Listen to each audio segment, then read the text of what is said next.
them, but my mom could never get them made right because she always tried to. She tried to rush it. If you cook it too fast, it doesn't work. I need someone to go log into their Facebook. Okay. Jump to the NAMI Wichita Facebook and see Everybody do it. No. I mean away from here. Oh. Away from here. To see how well it's picking up sound. And Tara, I need you to pick up sound. Speak. I don't want to talk loud though. I want to talk No. in my normal voice. We'll talk with your normal voice. I'm upset that you broke my octopus. Oh no! I didn't break it. I broke Laura's octopus. No, this is my octopus. She was saying that was hers. She gave it to me and the little puppy dog, and she found them at the farmer's market. I'm on Nami Wichita Facebook page. You're on prayer. I heard that. Oh, she ran. Did you not? You told me that it was yours. Just it for Tara. It was a gift. I didn't hear you say for And I haven't even had it like 2 hours. Alright, are we live? We are live. So I don't need this? Nope, you don't. If everybody kind of. Alright guys, we're going to get started because it is 13 after the top of the hour and I do not want to be here till 9 o'clock tonight. I do. I agree. So, well, I like that you are all NAMI Ics here. I'm hoping we have some new people on Facebook to join us. Get your goodies, help yourselves, drinks, cookies, brownies, fruit, veggies, and Hear lots that, of folks? cheese. If you would have come here in person, you would get food and drinks. Oh yeah. Exactly. So, so a lot of this is going to be familiar for a lot of you. Just as a reminder, since a lot of you are, well, all of you at least that are in this physical room are my OG crowd, as I like to call you all, regional gangsters. Been around here for a while. The point that we do NAMI 101 and Volunteer Fair, we do it twice a year, and our point is we're trying to bring in new volunteers because a lot of you like to think you need to travel and, you know, have a life outside of NAMI and, you know, things of that nature. So we're going to go through some of the slides real quick because you are all probably familiar with most of this, but just when we do this again in 6 months, I think what's that, November is the next one? 6 months from, yeah, November. But I'm going to ask that all of my OG crowd tries to bring one new person to learn about NAMI. Don't look at me like that. So, all of the above. Yes, I want to max out about that person. Yeah, and I'll put out a food menu beforehand. Maybe we'll do chili again since it'll be November. So, y'all like that? Cinnamon rolls, and I'll bring 10 people. All right, we'll consider it. All right. So, how many of you are familiar with this little infographic on the screen that has been put out by NAMI National? Most of you. Good. So, as you know, 1 in 5 U.S. adults lives with a mental illness or experiences one every single year. What I like about this, and granted these are from 2022, if you know anything about how stats work, they're usually a couple years behind. I keep forgetting when I show this on TV, my pointer doesn't work. So, more than half the people in Kansas with a mental health, or in the U.S. did not receive any treatment last year. In Kansas, 153,000 adults did not receive needed mental health care. And over half of that was because of the cost. And as we all know, there's some issues going on with potentially Medicaid being dropped coverage. So this is one of the reasons we do what we do. Death by suicide in Sedgwick County. In 23, we had 116. In 24, we had 108. And as of March 14th of this year, we have had 3 in Sedgwick County, deaths by suicide. Depending on who you look at, some stats show that there is 1 mental health provider for every 604 people in Sedgwick County. So the national average is 1 in 350. So, and that's Sedgwick County. And when you get into some of our rural counties, that number jumps up to a 4-digit number. So just keep that in mind. And then I'm sure you've seen the second page, which the big ones that we like to talk about are 2 in 5 adults in jail or prison have a history of mental illness. 7 in 10 youth in the juvenile justice system live with a mental health condition. And these numbers are from 2021, but in Kansas it said overall there were 556 lives that were lost to suicide, and over 103,000 adults had thoughts of suicide in Kansas in 2020. So we have over 2,000 or 2,200 people in Kansas that are homeless. 1 in 3 on average live with a serious mental illness.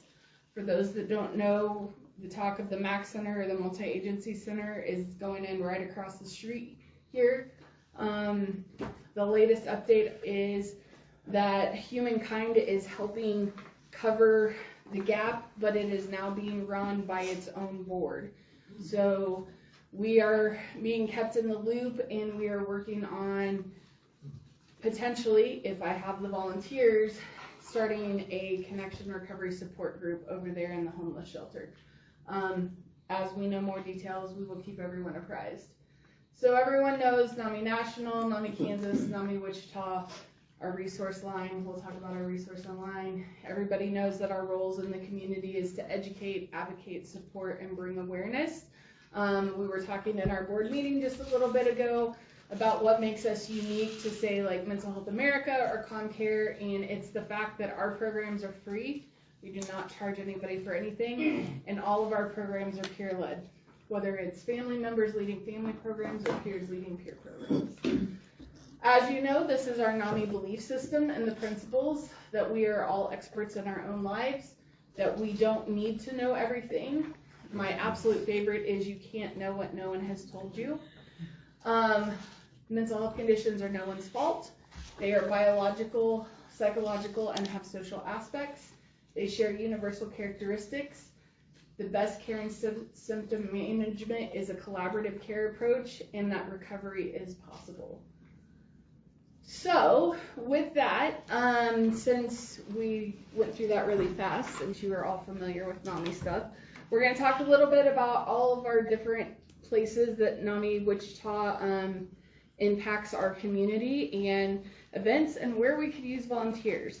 Not that I'm asking anyone in this room to overextend themselves, but this is why we need to be trying to recruit people to help out, because we have lots of needs as we continue to grow. So coming up, we have some signature education programs. So the next one is our peer-to-peer class. For those that are not familiar, peer-to-peer is an 8-week class for people with the lived experience of having a mental health condition or symptoms, whether it is formally diagnosed or not. It will be in this room on Wednesdays starting June 18th from 6 to 8:30, and I am happy to announce that the board has approved where we will be providing a light meal for our peers that register and attend that class. So if you are a peer and you are interested in attending, there are flyers out on the table out there. You do need to register. There is a website. You can also use a QR code. David will also be putting that flyer, if he hasn't already, on the website, and it will be going up on social media as well. The next one I want to talk about is our family-to-family class. We do not have an in-person one scheduled for now until October, but the state is offering a virtual one that is starting in June. It'll be on Monday evenings from 6 to 8:30 over Zoom. There are flyers out there if you want to register for the family-to-family class. We encourage everyone who's a family member to take that class. I think, I have a couple teachers in this room, but I think my favorite thing in the family-to-family class is watching people walk in week 1 and, I want the magic pill to fix my loved one, and then watching them walk out after week 8 and their mindset has completely shifted into how can I help my loved one? How can I support them? How can I work with them? So I don't know, Treva, what are your thoughts? Do you have any favorite things? Amen. Amen. Yeah, you're right. Yeah, I think that's my favorite thing about all of the family to family classes. So if you have anyone that's interested or needs to know, virtual is great because you just do it from your own home. Tracy, I'm sorry you won't be able to attend, but I don't have family. well, I know, but it's virtual, so but that's So she okay. apologizes for virtual. I got it. Claudia and Eugene have said that they're interested in doing another one in October. It'll be on the south side of town. I think we're going to look at doing it at St. Andrews in Derby. So that's our family to family. And then the last question, because I've been asked this a lot, is are we doing basics? So here's the deal with basics. We would love to do basics. We have like, 5 or 6 teachers now trained in basics. They're working on the manual and we're being told that it will be updated any day now. So we're holding off scheduling a basics class until that manual is updated. However, all is not lost. You can refer people to basics on demand. It's just that website, basics.nami.org. They can take it, it's self-paced and it's the same information. The only thing missing is the local resources, which then the program will encourage them to come back to NAMI Wichita and we can help provide, Michelle and Valerie can help provide the local resources if they call the resource line. So those are our signature education programs. Homefront is the same thing. We will start doing Homefront again once the manual is updated, which will happen after basics is updated. Signature support groups. I know most of you already attend these. Here is the need that I'm asking. We are have very few facilitators for support groups. The demand is many. I have been asked for multiple different types of support groups. One's for veterans, one's for mental health professionals, one's for people who have loved ones in jails or long-term facilities. I've been asked for, all sorts of different support groups. I would love to provide that for anyone and everyone in Sedgwick County, but I can't do it without volunteers. I only have 24 hours in my day. David only has 24 hours in his day. Nope. 23 hours, 59 minutes, 57 seconds. Okay. And my other facilitators only have 24 hours in their day, and this is not all they do. So if this is something that you are interested in doing, I will tell you the more facilitators we have, either the more programs that we can offer, or the less frequently you have to do it. For example, right now I have 3 family support group facilitators. They basically are 2 on, 1 off is how the schedule is going to go. But as I add more people, they can have more time off. And it's only 1 time a month that we're asking for. David would really like to have help and a break from doing sharing care. He thinks he needs to have a vacation. I don't think I need to have a vacation. I know. Oh, baby, that's so terrible. So, But by the way, Share and Care is technically not a signature program. You want to note that. But it's one that we do, that other smaller affiliates have actually started doing, and they're really liking it. And so, yeah, it's a good For program. someone in here who may not know what Share Care is, you want to explain it to them? It's a support group for both people with lived experience and for family members and friends of people with lived experience. So it's basically like combining our family support group and our connection recovery support group. And it's really informal. Very informal. Very informal, and it's good to sometimes get a perspective of someone on the other side of the situation that is not your loved one or your family member. So it's a good support group. That is the only one. Yes. A testimonial on Yes. that for people who are in Wichita living with a mental health condition and their family is not around. Mm-hmm. They really appreciate the opportunity to interact with Other family members, yeah. Yeah, and that's great, and I appreciate you telling us that. I will say, if people and maybe streaming, that our Share and Care support group does not meet in this building. All of the other 2 support groups do. It meets at the College Hill United Methodist Church. Room 105. Room 105. So, yeah. So, advocacy, outreach, and presentations. So, we are bringing, a lot of you have been hearing us talk about Hearts and Minds. Sorry, I thought I dropped that. Triva, I just got the registration link yesterday. So, Okay, great. So make sure you take one of these, or I can email it to you. What day is that?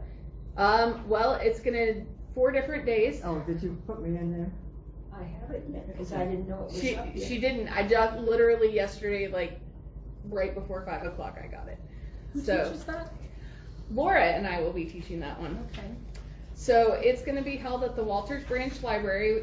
We are using the library's registration system. It's going through the Evolve magazine. I don't know how many of you are familiar with that magazine, but it is a magazine that has all of the city programs listed. They bring it out once a quarter, or once a season, and it lists everything from Parks and Recs events to library events, city arts events. And since we're going through the Walters Branch Library to offer this, it is going to be in the Evolve magazine. You can find us there. It's already up on the website. Like Harrion. It's right Across near from Big St. Lots. Joe's. Big Yeah. Lots parking lot. Yeah, it's With right Big across Lots the street closed. from St. Joe. So it's going to be 4 sessions. They're Thursday afternoons, June 26th, July 10th, July 24th, and August 4th. You can sign up for one or all of them. We encourage you to sign up for all of them. But it's a good way to bring people who may not want to come to a mental health event, but a lot of people might care more, hey, I'll go talk about my physical health. And so we combine the two in that conversation. Are the sessions a repeat, or No. are they different? They're different. All of the sessions are different. Technically, there's 11 chapters in the manual, but we combine them in, I forget how the breakdown is exactly, but we combine them over 4 sessions. And people get the manual. Yes. Fantastic. So, it is medical health, but you're kind of mixed in with mental health too? yes. saying, or- So it talks about nutrition, it talks about exercise, it talks about the connection between your mental health and your physical health. So it's a good introduction for people who may not want to come to a family-to-family or a peer-to-peer because they're like, oh, I don't have mental health issues, or I don't know anyone. You know, we all know that song and dance. Is this a national? Yes. It is. It is a national program. We tried to bring it last year. We had 2 people sign up, so we ended up having to cancel the program. So now we're going to try it through the library. And the last event we did in January with the library, we had a full room, and 2/3 of the people there had never heard of NAMI. We did a self-care 101. It was really cool. We made common bottles, and a lot of people said that they heard about it not because of our advertising, but because of the Evolve magazine. Because it's a free event, people are always looking for free things to do. So we're trying to branch out into other venues where people are looking for stuff to do that they might be interested in. So we'll see. But I encourage you all to share it with whoever so that we can, max out a class at 20 people and go from there. So that's the first one. I will say we have done some In Our Own Voices here recently. They have all gone extremely well. Family and Friends is another advocacy program. They have just changed the rules on this. You no longer have to be trained in home front basics or family to family in order to be trained to teach Family and Friends. Family and Friends can be done as a 4-hour session or a 90-minute session, and it's basically family to family in 90 minutes. Except when Tara leads it, it's 60 minutes. Yeah, I can Or do it. less. I can do it in an hour if I need to. It's very much skating the surface, but it's a good introduction to people who maybe can't commit to an 8-week, 2.5 hours a week for 8 weeks. So it's a very good introduction. I did a lot of Family and Friends when we were down in El Paso. We did it a lot for the county workers that over like a brown bag lunch. We did it in an hour and a half, and got a lot of people more aware of mental health and symptoms and start that conversation to destigmatize. So if that is something that you're interested in doing and helping me promote and getting trained in, again, before you had to be a teacher in either basics, homefront, or family to family, and National has now created a training program so you can become a leader for that program without being a teacher in the other programs. So I would love to use that in addition to our Sharing Hope, which Bernestine, you want to talk just like 2 minutes on Sharing Hope? Yes, it's community-based, of course, and it's for people, the African American culture, and it's in 3 conversations. The first conversation is basically, what are your beliefs about mental health? What were you taught when you were younger, if anything? So we had that first conversation.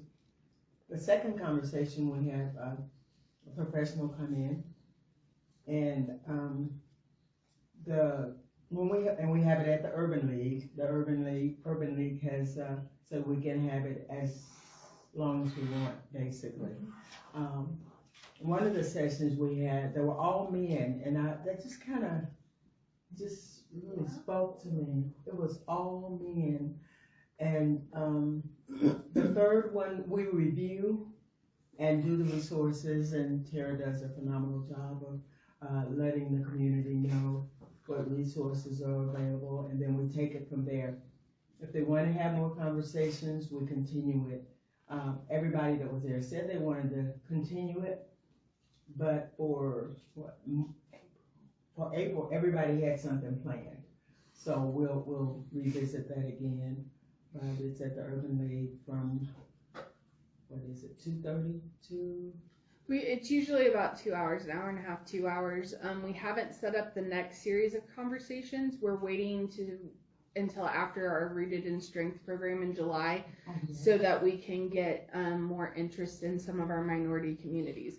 What's great about the Sharing Hope program is there are different versions of it for different communities. So there's Manawala, which is for the Philippine community. There is Chai and Chat for the Southern Asian community. There is Compartiendo Esperanza, which is for the Hispanic community. And then they just created one called Sacred Circle, which is for the Native American community. And since I am Native American, I'm going to get trained in facilitating that and start reaching out to that community here in Wichita. So, yeah. Yes. They helped us with a walk one year. Yeah. We had it there, and a lot of the people involved helped us, and we had a walk actually. Billy Mills, who is Native American, Native American, and won a gold medal for running at many years ago. But anyway, he was here, and we had a qualifying run. So we had a whole different population of people who came. But we had a lot of the Native American people on the board helping plan it. So that was an exciting How long time. ago was that? Quite a while ago. I don't remember that at all. 100 years ago. 100 years ago. 407 years ago. It might have been the previous century, Just about 100 which is years not that long ago. David, decades maybe, not a century. I said the previous century. In the The previous century, 1900s. Yeah. I was born in the 1900s. I know how old I am. Oh, years were born in the 1900s. Yes. Keep working on it. Right, and we are, and that's one of the things about so Sharing Hope is the program, but it's also the umbrella term for all of the different community programs. And what's great about the Sharing Hope series is it goes into the community. It's led by people from that community. We bring in professionals from that community and get just starting the conversation around mental wellness and what it is and what it looks like and moving forward. Because not everybody's ready to talk about mental illness and, the heavy stuff. We all know the stigma, oh, I don't have that. Nobody in my family has that. But I know my friend, my friend. So that's one of the things that we're trying to do. So if any of you know of anyone that fits any of those community identifiers, that would be interested in setting it up. The great thing about a 3 conversation series is we've done it every other week. We've done it once a month. We can set it up however we want that works with people's schedules, and it's only 2 hours. And the training was what, like a couple hours one night and a few hours the next night. 7 hours. Total. So, yes, David. Who is the Native American that we've used at Newman, Washington. Thank you, Newman. There's another Native American. His name is Eugene, and he's a social worker. Mm-hmm. So would you remind me to give you his name? Yes, Laura, can you help her? Eugene and Florence. They're both, and he's a podcaster. Okay. Basically, for the incarcerated population, and he comes from a mental health lens. Okay. I will make a note of that so we can talk more about that. Okay. If I can write the right word. So anyway, so that's the Sharing Hope series of things. I would really love to bring it. We have a lot of those communities here in Wichita, and I think a lot of them are underrepresented, and we'll talk more about that when we get to our event programs. And then sharing your story with law enforcement. How many of you here have spoken on a CIT panel? All right, about a third to a half of us. How many of you have taken the sharing your story with law enforcement training? Okay, only 3 of us. Tim, do you want to talk a little bit about what the training involves? Or David? So, basically it involves taking a course online that helps you write your story under the same lens of the In Our Own Voice program, which is what happened, what helped, what's next. And the wonderful thing about sharing your story with law enforcement, or CISLE, as we like to shorten everything, is that it allows you to speak longer than the In Our Own Voice program, and it allows you to go more in depth. So it's a really good program. And yeah, I can't sing its praises enough. Not sure what anybody believes. I've never been involved with the police. Well, and that's the great thing about this. Really? You don't necessarily have to have, I mean, it's helpful, but you don't have to have been involved with the police in order to tell your story at a CIT training. The point of CIT training, which is Crisis Intervention Team Training, is for law enforcement officers to better understand what it's like to interact with someone in a mental health crisis, what that can look like. The great thing about the Sharing Your Story with Law Enforcement program is it is for both family members and for peers.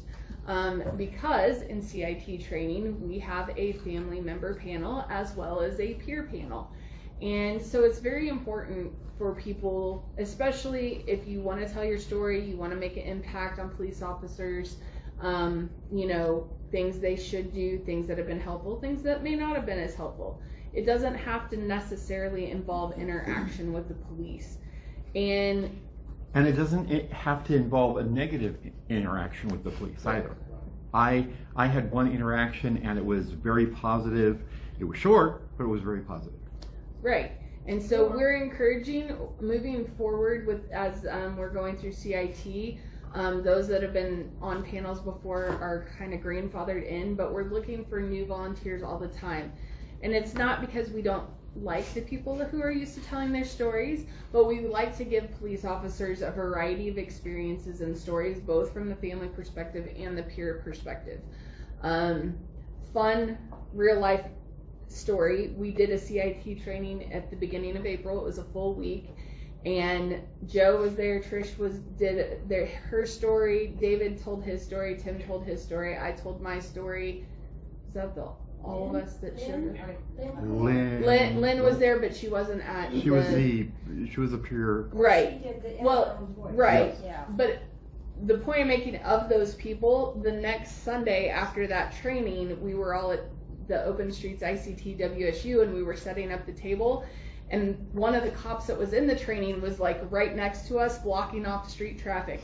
And he kept coming over to our table and he was calling us all by name and he was interacting. They never called me by name. Well, that's because you didn't tell your I story. know. He didn't know who you were, but he knew all of us. It was really cool. Like, I hear my name out of the blue and it wasn't a normal, regular attendee of NAMI. And I'm like, oh, hey.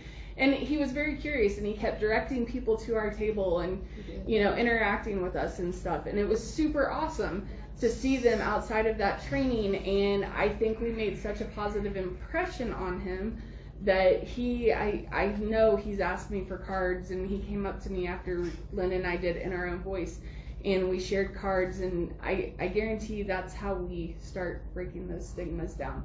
So I would encourage all of you to at least take the training because it can help you with writing your story. And let me tell you, I personally think we have the best state trainers for Sicily. In this state. You and David? It's David and I are the state trainers for that. Okay. And I will tell you, of all of Kansas, you're the state trainer. Yeah. Well, and So maybe I will technically, take it. I don't know. technically we do have Dr. Brittany Harms, but since she's still in Colorado, she hasn't seen the light and come back to Kansas yet. So yeah. I wouldn't see the light either. You write your story out. Yes. So there is an online portion of the training. It helps you write out your story, and then we lead the live portion of the training. You will get the opportunity to tell your story twice in front of a friendly audience. It's probably the most laid back training of all of the program trainings that we do. For nice suggestions, right? It is. It's feedback. Interaction with the officers? No, she's talking about the training. The training Oh. to do it. that. And then once you're trained, you'll get put on That my list opportunity. of people that are able to come into CIT and share their story with law enforcement. And if you want to go one step further then and become state trainers like us, it's really easy. Yeah, Majorly it's the easy. easiest. Yes. But since we're doing so much with law enforcement and the AOT community, we are definitely looking for more volunteers to help out, especially when it comes to the storytelling panel. Nothing against Matt, but I had to bring in someone from Hutchinson in April to help fill out our peer panel because we just didn't have enough people.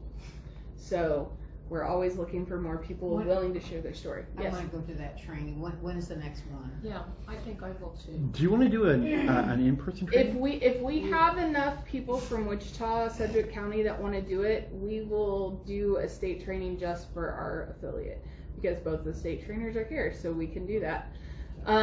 So if you are interested, either sign up on your name out there on the sheet, just write Sicily, Sysle, or send me an email because I promise you I'm not going to remember after this meeting.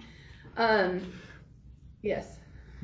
By the way, we also happen to have the 2 state trainers for In Our Own Voice here in Oh yeah, Kansas. congratulations. Ttk you. Got your Yes, just got certificate to do. my training.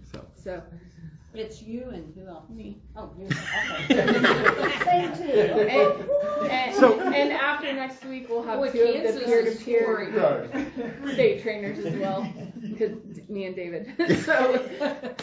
So anyway, so that's sharing your story with law enforcement. We're really trying to gear up on that interaction between law enforcement and NAMI Wichita. Okay, other NAMI programs. Assisted Outpatient Treatment Program. How many of you are familiar with this program? A couple of you. So what this program is, Assisted Outpatient Treatment Program, is sometimes people are arrested due to symptoms with their mental health condition that don't necessarily need them to be put in jail. And they are paired up with ComCare and they work through a program, and part of that program is where they go in front of a judge, usually once a month. It's their public defender, it is them, it is their peer support specialist, myself, a couple other ComCare people, Judge Rumsey, and a couple people from his staff. And we sit down once a month with them and we help them, we set goals every month of things that they need to accomplish. And we also work on, helping them out with things they need. For example, if someone were to say need help getting their driver's license, okay, what do we need to do this? Is there a reason why you don't have one? Is there a reason why it was suspended? Things of that nature. And we help figure out what's going on and just give him an extra hand. There was one month that we had a lady who she had been struggling for months to find employment. And so I was able to come in and say, okay, these are all the resources that NAMI is aware of that help people with SMIs find employment. And the last I heard, she found a job and she's stable in that job. We had another person, Treva probably remembers this, I sent out a mass email to those that are more knowledgeable than I am of long-term housing situation. Yeah. And, not just in Wichita, but if they knew of any outside in the state, because they had an individual who did not have an intellectual disability, but they did have a serious mental illness, and they were struggling finding him a place to live long term. And we came up with a list of places that the social worker at ComCare wasn't aware of. And last I heard, they were working on the process of getting him in somewhere. So that's one of the things where NAMI comes in, providing resources in that situation for these individuals that may be struggling and are not trying to keep them out of the revolving door of the hospital and out of the revolving door of the jail. So, Did you say, I'm sorry, yeah. Can I ask a question? So there's a judge, ComCare employee, 2 NAMI members. So normally, yes, we would like to have a family member and a peer be there. However, my family member has stepped away from it, so I have taken his place, and our peer person is no longer with us. So I am looking for either a family member or a peer, either one, since I qualify as both, who is willing to go with me once a month. It usually takes an hour, hour and a half on a Wednesday. And we sit there, we provide resources. Sometimes if there's family, we talk to the family. NAMI also, the board has allowed us a small fund to help give snacks, because sometimes if it's a bigger docket, it takes a little bit longer. But there is the ComCare employee there? Yes. And the judge, how long has he been doing this? Do you know, Treva, the Oh my answer to gosh. that question? For a while. Rumsey's a judge has been here for a long He time. he More was the than- one interested in starting something because he kept seeing the same people coming Yep. through to see him as a judge, and he said, we gotta help these people. What's his name? Judge Rumsey, Rumsey. He's been a judge for a long time. And, Yeah. and the ComCare person is Rebecca Mangle, Oh, yeah. and she is out of the crisis center, but I think she's almost full-time with ADT. Yeah. And, because ComCare's goal is to provide the supports that they need so they get to their doctor's appointments, and those kinds of things. So, Right.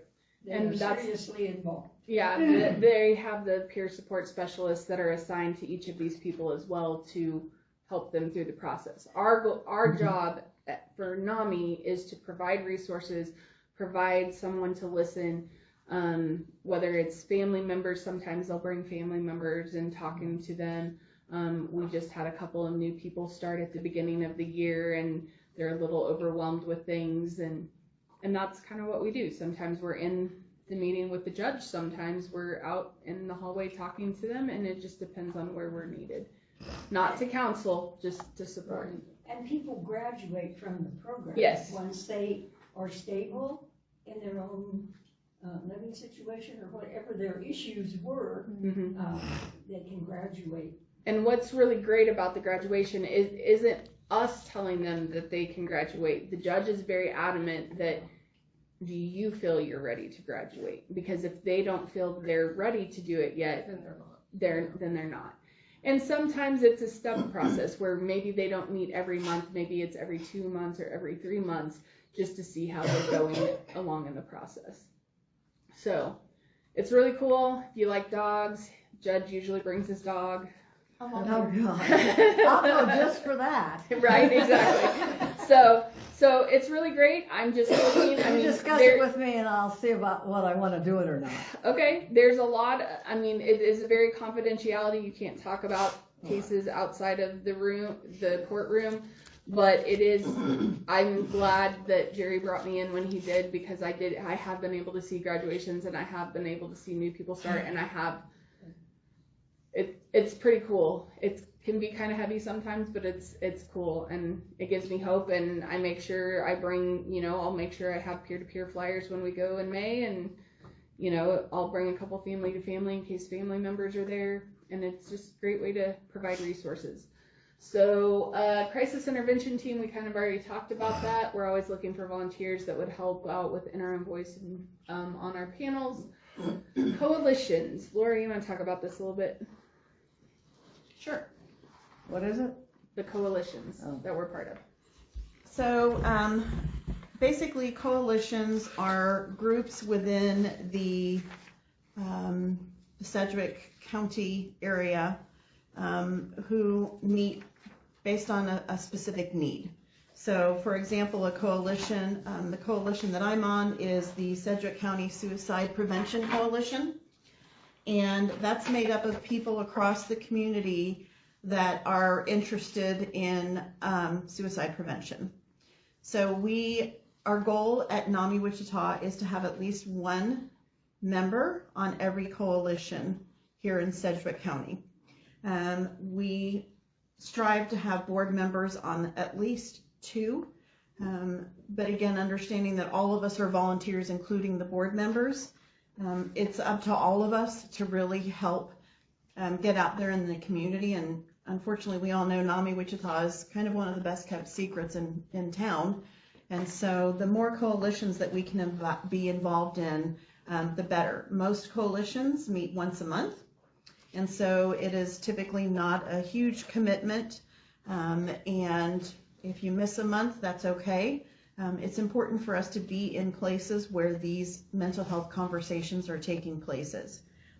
So I will tell you that there are a number of coalitions where we currently do not have any representation on. For example, the Coalition on Aging. We could really use somebody that's willing. Tara has information. So for example, it meets the first Wednesday. So the goal would be is that you would attend. You're not speaking on NAMI's behalf. You're there as a NAMI member. You're there to network and connect with other people in the community, because it's going to take all of us working together to really make the biggest impact that we possibly can, because it's not really just about NAMI Wichita. It's about all of us working towards promoting better mental health and conversations in spaces where it's not normally talked about. Even those who are sarcastic. Oh, get a break. Another thing, for example, is the Coalition on Homelessness through United Way. That's on the 4th Tuesday. Eli does go to that, but we could definitely use someone else. So anything that you think you might be interested in, I guarantee we have an opportunity. Sedgwick County Mental Health and Substance Abuse Coalition. You don't have to have a history of substance abuse. You don't even have to have a family member with a history of substance abuse. It could be something that just really tugs at your heartstrings. And so again, different committees are available for different times. If you also are aware of another committee or group that you think NAMI should be involved in, but you either don't have the time or resources to go, please let us know. Tara will be happy to put it on the list, and we're just going to continue to look for people who are willing to be in those spaces. I'll give you an example. One of the coalitions that I attend is SNVF, it's Veteran Service Providers Coalition of Sedgwick County. And every month we go, they feed us lunch, and they have a different speaker every month that talks about what they can do for veterans. It's on North Broadway at the Methodist Church. It is. And so I go once a month, or Tim goes once a month, or sometimes we go together once a month and we listen. But the other part of that is then we can also provide, hey, we have this program coming up. Hey, we have that program coming up. Hey, this is, you know, we have Rooted in Strength coming up. And then they put that information out to all of their people. And again, it helps us spread the word about NAMI and the things that we're doing. So, just something that you're interested in. I like to try to have at least 2 people on every committee. That way, if somebody can't make it one month, hopefully the other person can.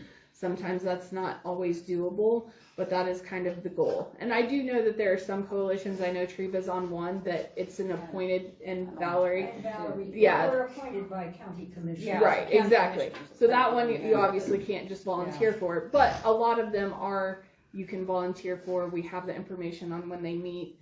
But it's, well, and those are open meetings. Yeah, you can go. Yeah, They exactly. are open meetings. Exactly. I know NAMI folks way long ago Yeah. used to go because it needed a lot of help. It's in much better shape these days, as far as the mental health center, now called ComCare. So, yes, but I think it's very important that a NAMI member, at least one, would be, right now there are 3 Yeah, members Lynn is. on the ComCare board. But I think it's very important because we can share with them what NAMI is doing and ask questions and Make sure that, keep them accountable. yes, and make sure that they know what's going on and resources. And it helps us know what's happening with the mental health Exactly. center and so on. So, you know, the only thing that I ask if you're going to the coalitions is that you send me an email, text, or if Tracy does it, a phone call. I can text. Okay, a text. Just give me a couple statements every month. This is what was discussed in the meeting, because then I put it in my report that goes to the board to keep the board apprised of what's going on, and then vice versa, so that we can put out what, you know, what's going on with NAMI Wichita to the people in the coalitions, so that they can let their circles of influence know. So it's a great way to just exchange information and again promote NAMI. Peer Leadership Council, Trish or Tim, 2 minutes about Peer Leadership Council. Or both.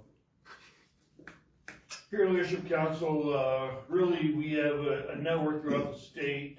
We have myself, which is the member at large. Trish is the Wichita Peer Leadership Council. So we do have availability for one more peer to step up here within Wichita to help out. It's really peers speaking on behalf for peers. We help out in a number of different ways. One is stepping up and going on to coalitions, being able to have that other voice of peers within that community. Trish and I have also written articles for the newsletter in the last, I believe it's the last 5 newsletters that have come out. Just kind of come together and really put that face forward for those of us with the mental health challenges, mental illnesses, and being able to help speak our I guess platform is a way to put that. We've also gone through and have gone up and participated in the what was that, David, we went to? Advocacy Day. Advocacy Day. Yeah. Thank you. Sorry, brain. That's right. But yeah, it's just being able to be a part of that, and being able to speak on our behalf within inside the platform itself. Is that a NAMI state Yes. thing or Yeah, Wichita? well, it's a or non-state, but what? we also able to do so here inside Wichita, Okay, wasn't sure. NAMI what it Wichita. was. So Tim and Trish do sit on our board, not as voting members, but as representatives. So they're at all of our board meetings and can provide input even though they don't have a voting voice. They do also go to have a state peer leadership council. There's also a national one. The president of the state one is a sitting member of the board for the state organization, and then they also sit on the peer leadership council nationally. And we just had our president step down, so we're going to be on Thursday of this week. We are going to be, well, actually they can vote now, but Thursday of this week we will be voting and finalizing an interim president who will be stepping in. Basically share ideas of different things that we do, like roots and strength, open streets. We give each other ideas. Because what happens is the peers that are on that council listen and hear about what other affiliates are doing and are able to go back to their affiliates and share as well. So yeah, it's a great way just for peers to network. Yeah. The other thing that I like that Tim didn't mention, and I don't know when the last time they did it was, but they also, if they hear of a peer that attends our NAMI meetings normally, they try to send them a card. They try to interact with them. Hey, sorry we missed you. You know, hope you're getting better. Sorry to hear you're sick. That sort of thing. They're trying to get more peer involvement that way. So I know they're wanting to build up our peer programs and peer interactions here in NAMI Wichita. SMVF Council, Tim? Again, a state-led council. I was drawn to that council at the NAMI conference last September. So this one again meets once a month, and it's really for service members, veterans, and family members coming together to be able to speak upon the different mental health challenges within inside that demographic. We did go through this last February and raise a proclamation up at the Kansas government to have a NAMI Declaration Day that was to raise awareness for the SMVF and really kind of highlight what we believe our platform at NAMI throughout the state would be able to facilitate for the veterans, family members, and what we'd like to be able to see. Due to weather, we weren't able to actually go up there for the signing. But again, we did show up for the advocacy day, and we're able to piggyback some of that and get in and talk to individuals there. Some other things we're doing with that SMVF Council is there is another kind of call list or a resource guide we're in the midst of working on through statewide that is specifically meant for the veterans and their families. That way they have just a simple, resource guide that is meant for that demographic. Thank you. And then craft group Thursdays. 1 minute. Okay. They meet on Thursdays. Mm-hmm. Eli and David are kind of the ones in charge on it, tag teaming. Well, sort of. If you like to do crafts, if you like to get out of your head so you're not focusing on all the day in and day out drudgery that's happening in your life, come to craft group. We meet either at the Panera Bread, which is south of Wesley Hospital, or we meet at North Heights Christian Church, which is on the north end of Hillside. We actually have a craft room at North Heights and have a lot of our stuff stored there, including those gnomes that everyone liked but we hated creating. And so we still have all the leftover gnomes there. Please come take them. Yeah. No thanks. You'll have to make them summer gnomes for our something like it. Yeah. The coffee bottles we are have a big hit with oh yeah kids. So we have had You said 1 minute, make it a minute. I know. We have had a lot of crafts that we have done that we sort of had to do a lot of them, and so they become sort of burnout crafts, and the gnomes were one of them. But you have fun. You don't have to be We do here. have fun. You can be anyone. Anyone is welcome to attend. Yes. There's no cost. Jennifer goes. Bernstein goes. I used to go. Yeah, but What time is she's too sarcastic, so she can't go now. That's bullshit. It's actually it ranges anywhere from 2 to 4 or 2 to 5. Last week we couldn't do it because I was too busy and Eli was too busy. So yeah. We have something that starts like 1 or 1:30. Right. Well, I try to get there at 1:30.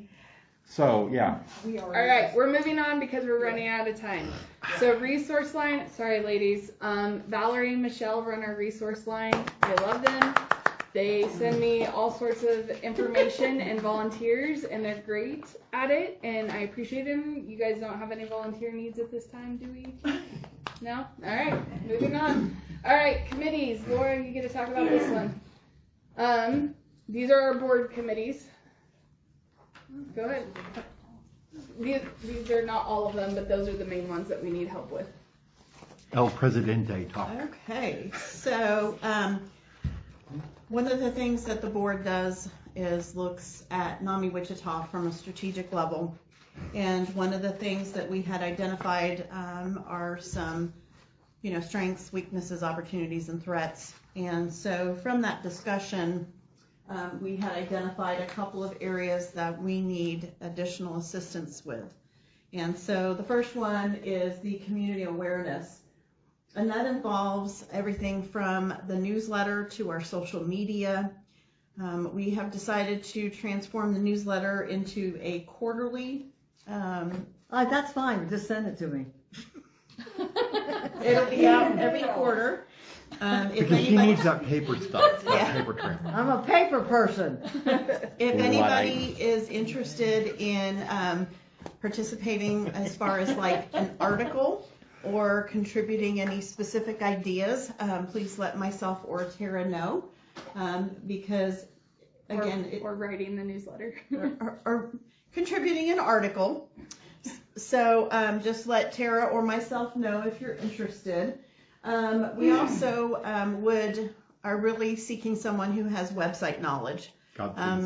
Somebody who has specific experience online and with website management. And WordPress. We could use somebody, even if it's just an hour and a half to 2 hours a month, anytime that somebody's willing. So if you have a family member, a nephew, a teenager, a neighbor, somebody that's a neighborhood, if you know, for example, anybody that's in college, that's a web designer major, that would like some real world experience, please send them our way. For free of charge. We also are working with social media. If you go onto Facebook or Instagram, raise your hand. Facebook or Instagram. Okay, so I would ask, as soon as we are done here, please log into your Facebook and Instagram, and please go and follow NAMI. And if you would NAMI Wichita, if you would like, heart, or care our posts.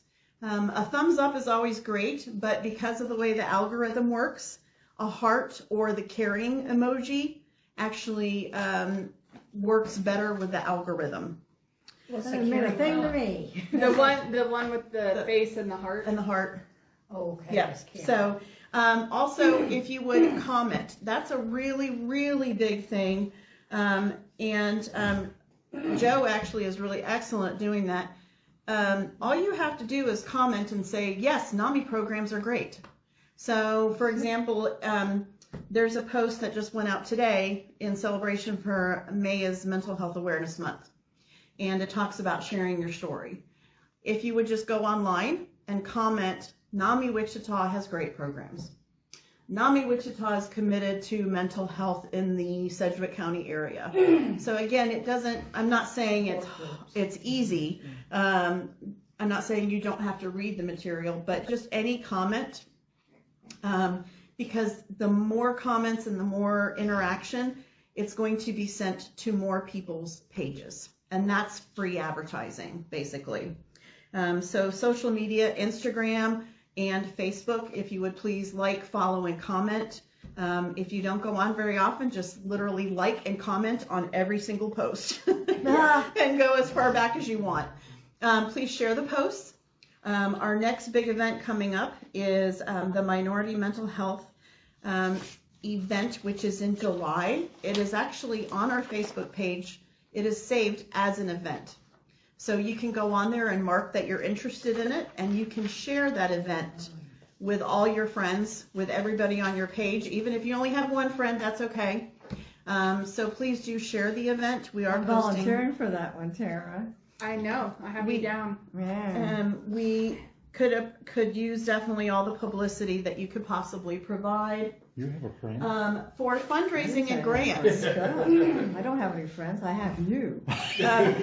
In order for us to do what we're doing, since all our programs are free, we need the funds. And unfortunately, that's the honest fact. That's the truth of it all. And so we as a board are committed to as much fundraising as possible. And it's everything from a $5 coupon that we can give out at program meetings to a donation for $400 to cover the printing costs for one of our classes.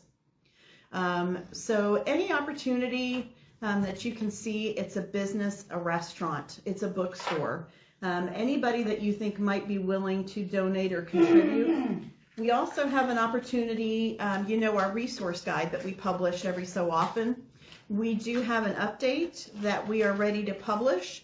We are seeking a sponsor, and we will put their name and their business and their picture on the back page if they're willing to cover the costs of printing these guides. These guides go to all kinds of doctors' offices and therapists and homes and schools. And so the opportunity is great for somebody who might be willing to contribute. We could take more than one sponsor. The same thing goes for the minority mental health event. It's called Rooted in Strength. It is based loosely off of the Sharing Hope, and which means there's going to be 3 components. There's going to be 3 speakers panels. The first one is addressing stigma in minority mental health, and the panelists are going to be members of the community. The second one is Therapy Uncovered, and it's dealing with breaking the myths of therapy. And we actually have a group of professionals that are going to be in that panel. And the third one is going to be expert answers on mental health care. And we have our amazing doctors from KU that are more than one, or there's going to be 4. Oh, cool. The doctors are going to be on that panel, and they're open to take questions. It's going to basically going to be ask the doctor. So are you going to have the new ones or the old? Whoever we get I just got the names. So just so you guys know, there's the 3 different panels. The event is basically about 3.5 hours. There's going to be a break in between each one of the panels. At that point, we're going to be doing drawings for giveaways. We're trying to get baskets or gift packs that are $50 to $100. You do need to be present to win. So don't call me. So we ask that you spread the information on that. I'm also asking if each one of you would be willing to volunteer. It could be something as simple as standing behind a table and handing out bags. It could be manning the NAMI booth. Oh, Treva and Tracy have already said they're doing that. It could. Somebody less older than us. When and where is this? Okay. We have. She has a brochure she's going to show you in just a second. It is also going to be that we could use help with directing people as they come in. So pretty much anything that you would be willing to do. We're going to have like a photo booth. I mean, there's all kinds of great opportunities. We would love for you to invite your neighborhood to come out.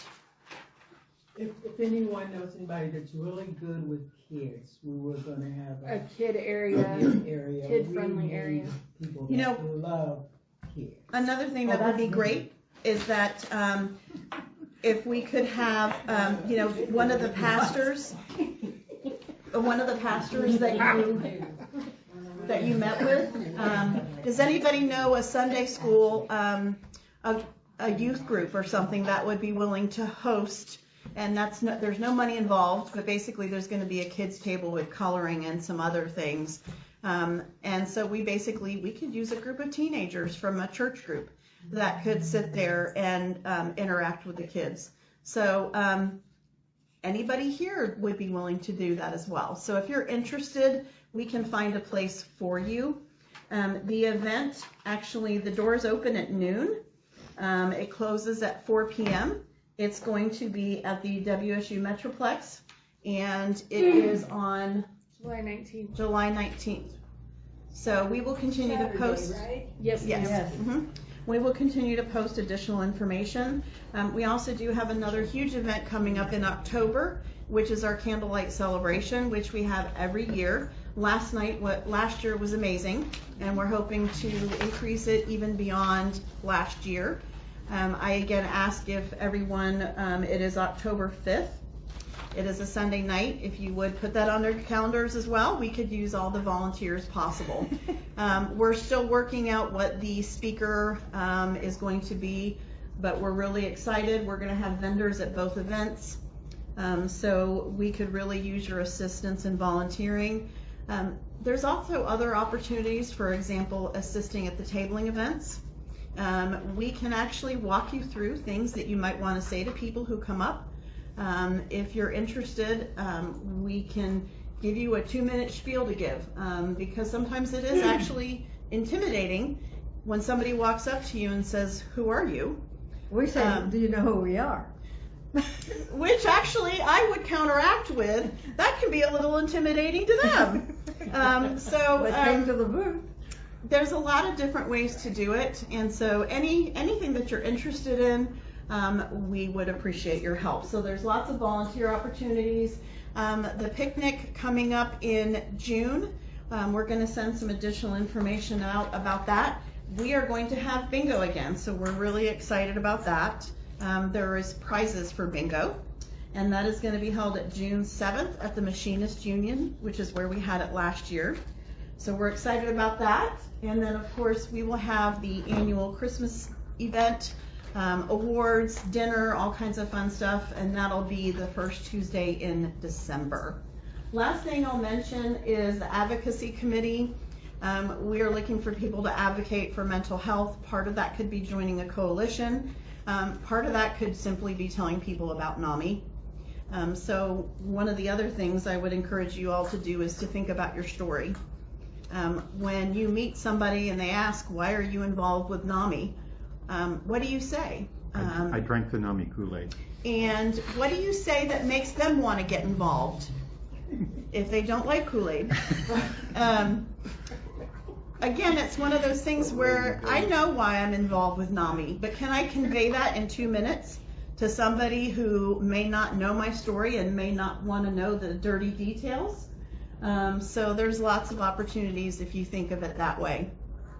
Thank you. So does advocacy also involve contacting our legislators when there is a big concern issue? Yeah, it is. And cuts to Medicaid? Yeah, and there are opportunities that we can share online and via email. I would be cautious that you don't speak for NAMI in these situations. You can say that you are a member of NAMI Wichita, but we do also caution people to not say that you are NAMI Wichita. Your story is important. Exactly. I'm just saying you don't speak. You don't speak for NAMI Wichita. You speak for yourself. Yeah, exactly. So calls though, they really, if they're wanting a particular interview with, you send them to me. Yes. Okay. I was thinking NAMI Kansas. If you can still send them to me, and then I'll get them to the correct people. Okay. Because it depends on what they're wanting specifically. Like I just got from one of my normal reporter contacts, wanted a specific type of person to talk about rural mental health, and so I didn't send them to NAMI Kansas. I sent them to one of our other affiliates, who is at a rural affiliate, and she did the interview. Yeah. Also, we do have a statewide advocacy committee, and we could really use more people on that committee, and I think it would be awesome to just blow the whole committee away with tons of people from NAMI Wichita. But yeah, we need that. What is that? Which one did you just say? The advocacy committee. Okay. We have a statewide advocacy committee. So Laura kind of did the next slide too by telling you about all the events. The point is we do have these meetings. A lot of these committees meet outside of the first Tuesday of the month, For example, like the fundraising and the community awareness committees meet on the third Wednesday in the evening. One's at 5, one's at 6. You do not have to be a board member to attend these meetings and to help plan stuff, or to help be on like the Rooted in Strength or the Candlelight Planning Committee. The more help we get from the community, the more, David likes to say, nothing about us without us. Laura and I think we're awesome and that we do amazing things, but it may not be what the community wants, and that is fine, but if we don't know unless we have help. Right. So, for example, on the Rooted in Strength Committee, we have a lot of people from a lot of different organizations that are a part of that committee that are helping us plan for that event in July. It also helps spread out the cost, so NAMI Wichita is not paying for everything. So, moving on real quick, again, she told you about the upcoming events. The first 2, there's flyers out there for them. The Rooted in Strength looks like this. The Celebrate Mental Health, I know it's black and white, but it has a picnic basket on it. Couple of announcements. We just finished our teen art and creative writing contest. We will be announcing winners within the next week or so, and we're going to try to have them at the picnic. We did have 2 art contestants this year, and we had 11 creative writing contest winners enter, or contest applicants enter. Some pretty deep stuff in there. Scholarship applications for NamiCon. This year NamiCon is virtual.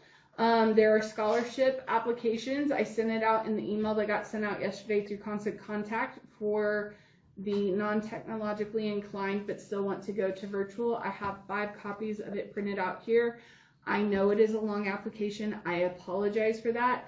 90% of it is information I have to have in order to register you at NamiCon. Why is it virtual this year? Because they chose to. They chose to. They also wanted to save some costs because it's quite expensive traveling around the country every year.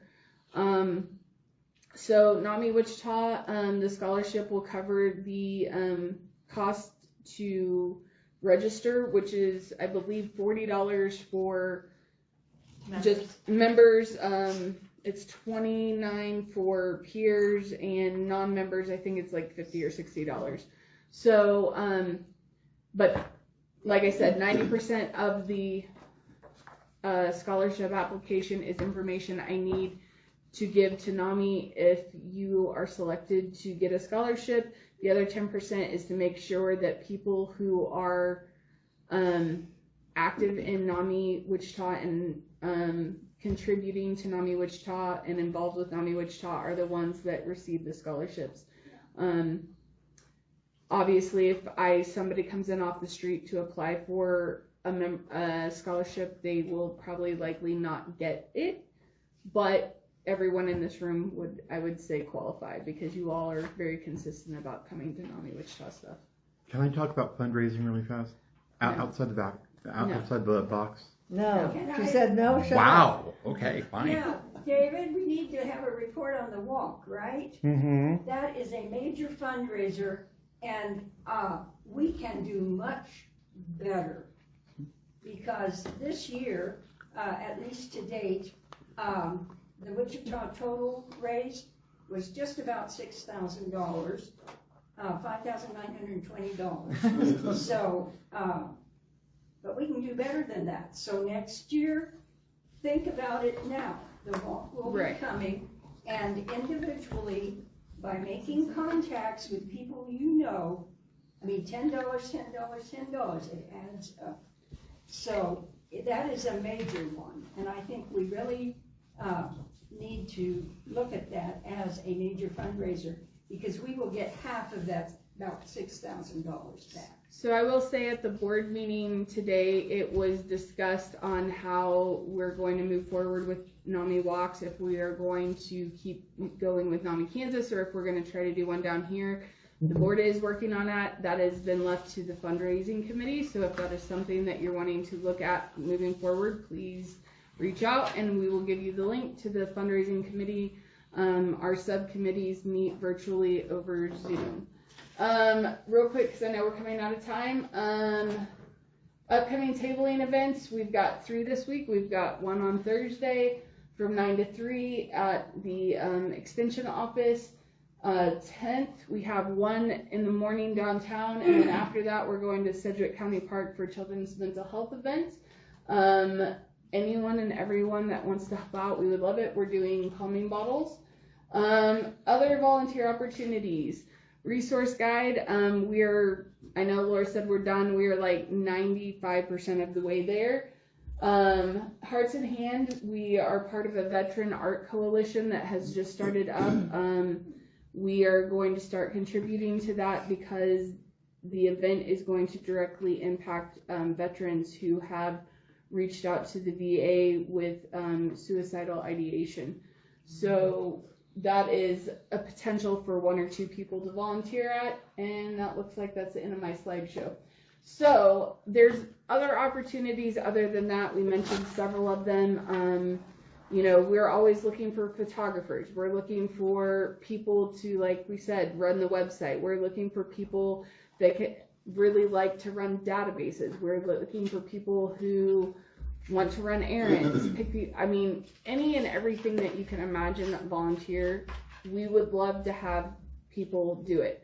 Again, I am not trying to get you guys to stress out and overbook your schedules, but you don't have to have a mental illness or know someone with a mental illness in order to volunteer. And that is the point that we are trying to make, is we want people from all walks of life, because mental health impacts all of us in some form or fashion. So with that, it is 2 minutes for any questions that anyone might have. The Senior Expo, are you set up there? The Senior Expo, yes, we will have a table there, and I'm doing. See, I was going to go to the Senior Expo as a person, but no one ever bothered to tell me we were going to be there. It was decided this week. Oh. Never mind. You want my help, but you don't tell me about stuff. I'm sorry. Forget it. Any other questions, comments, concerns? Yes, Trina. I would like to meet the board members. I don't really know who they are and who's on what committee, and that would be of interest to me as a member. And she came early, so she was trying to catch them. I saw her out there. So not all of them are here today, but Laura Rosenbaum is our board president, and then David is not on our board. Nope. You have to retire from that. Yep. The next one coming counterclockwise, Bernstein Williams is on our board. Then Joe is on our board. Trish is not a board member, but she is one of our PLC representatives, so she is a voice on the board. She just does not have a vote. Same with Timothy. And those are the only board members that are here today. Teresa Carter is still our treasurer. Jason Platter is our vice president. Other members include Jamal Jones, Saray Smith, Cassandra Sines, Colleen Marshall. Who are they? And several of those, this is their first year or their second year. We are encouraging them to be at events. Sometimes they can't always make the education meetings, but they do show up for our bigger events. And I believe all of them except for Teresa will be at the Rooted in Strength event. But if you feel really passionate about it, you can put your hat in the ring. Or if you know somebody else that feels passionate about it. So. Yes, we're always looking for, yes, is that No, volunteer to be on board? not that. Wow, that was quick. To add to what Teresa said though, because in the past, we would have, at the beginning of our program meeting, the first one of the Thursday, like this meeting, then we would have someone from the board, usually it was the president, but that would give a little summary about if anything's going on with the board or that we need to know. But I thought the board just met the meetings. Probably COVID and then it kind of phased out, I don't know. But well, if that's something that you guys are interested in, please let me or Tara know. It's not that we don't want to do it, it's just that we haven't heard anybody express any interest in it. Right there it is. Yeah, So, we don't know what's going on. But again, I guess the question also is like, what specifically do you want to know? Our board meetings are an hour and a half. Well, just So, what are you like working what? on? yeah, just kind of, yeah. Yeah. Okay. I mean, Laura laid out pretty much what we're working on earlier as far as the committees and stuff and the events and things of that. I But guess yes. it was like maybe, what, 5-10 minutes? I don't know, it was like brief, it wasn't like, it didn't go into great detail, but kind of just a general, so we Okay. kind of knew what to do. And that is absolutely doable. Well, yeah. Well, and again, if somebody is interested in helping disseminate that information, we would love help for the newsletter. I will tell you the last 2 newsletters. What newsletters? The last 2 newsletters, I did get a contribution from the Peer Leadership Council, but pretty much the rest of it, I did it myself. I gathered the information, I wrote the stories, Tara contributed some information, I put them into Canva, I did the entire thing myself, and, you know, kind of like what Tara says, I am one person, I have a full-time job and I have kids. And so I'm not complaining or asking for sympathy. I'm just explaining why some of these things don't get done. Yeah, why some of them have fallen away. Right. I will tell you, I am a full-time volunteer. Yes, I have a titled position. I am putting in on average 60 to 70 hours a week doing things.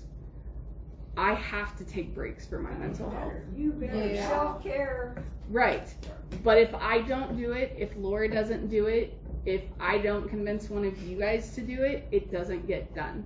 And that's why some things are falling to the wayside, why we're not doing a bi-monthly newsletter. We're moving to quarterly because we just don't have the time to do it. Yeah. We are in nobody else is doing it. If there Right. isn't time to do everything, Right. we can't always. Right. I mean, there's a lot of things we're talking Right, about. exactly. If we don't have the help, we can't do everything. And that's why we are encouraging everyone to help bring people in that are interested in contributing, volunteering. That's the only way we're going to be able to move things forward. You know, I'm about to make an ask of you all. I wrote this letter. Joe had asked me to write this letter that he can hand out to community businesses to help solicit for either giveaways for the Rooted in Strength or to find sponsors for it. I would encourage you each to take a couple copies of this and go talk to a business. You don't have to be an expert. You can just say, this is what I'm asking for.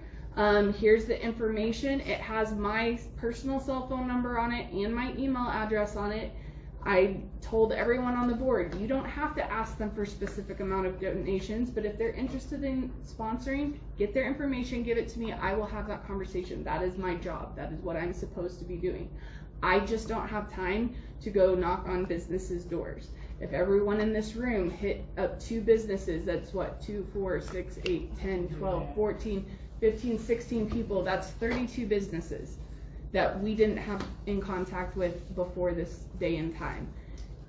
And maybe they don't want to contribute. That's fine. So I understand go that. 4 places. Exactly. If you need more copies, I will email this letter to you. And no ask is too small. We will take $5 for membership incentives. We will go to a printer, your local printer, and ask them to print our class programs for half price. Yeah, this one is specifically for Rooted in Strength, but I will send you a generic one if that is what. Yeah, because I like that. yeah, because and that's the other thing. I appreciate you all saying yes. I need you to email me. My brain is so full of information and I am exhausted. I have been in meetings since 9 o'clock this morning. I am tired and I'm not going to remember who told me to email them what. Please email me what you want to help with and I will send you the information. And also email her when you visit a business so we're not duplicating efforts. Yes. And we appreciate you all very much. We do. And we appreciate that you're just as passionate about it as we are. So we appreciate you guys as well. So next June's education meeting, we are having Chris Fantastic from Valley Hope and Peter, I can't remember his last name. Is that next month? Yes, the June meeting, they're coming to talk about substance use disorders and people who live with substance misuse. So it should be, I'm very Those are excited. mine. I'm very excited Those are for mine. them to come and be here. Deanna I gave them to hope me. that we have a good turnout for it. That date is June 3rd at 7 o'clock. What's June 3rd? All right. Thank you.